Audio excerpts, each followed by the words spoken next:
ప్రభాస్ నటించిన సాహో మూవీలో వేరే వేరే పాత్రల్లో నటించిన వాళ్ళల్లో ఎవరెవరు ఎంత శాలరీ తీసుకున్నారో నేను మీకు చెప్పబోతున్నాను. ఈ వీడియోని స్కిప్ చేయకుండా చూడండి.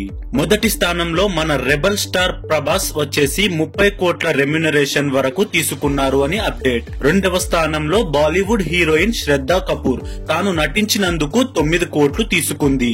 నీల్ నితిన్ ముఖేష్ వచ్చేసి 7 కోట్ల శాలరీ సాహోలో నటించినందుకు తీసుకున్నాడు.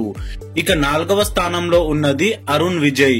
ఇతను తెలుగు, తమిళ్ మరియు కన్నడ సినిమాలో ఎక్కువగా నటించిన సాహోలో ఇతను తీసుకున్న శాలరీ 3 కోట్లు. 5వ స్థానంలో బాలీవుడ్ యాక్టర్ జాకీ ష్రోఫ్ 2 కోట్ల వరకు తీసుకున్నారు.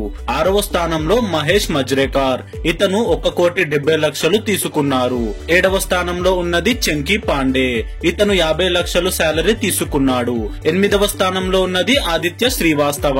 మీరు మోస్ట్లీ ఇతన్ని సిఐడిలో చూసుంటారు. ఇతను 35 లక్షలు శాలరీ తీసుకున్నాడు. ఇక లాస్ట్ లో 9th ప్లేస్ లో ఉన్నది నరేంద్ర జా.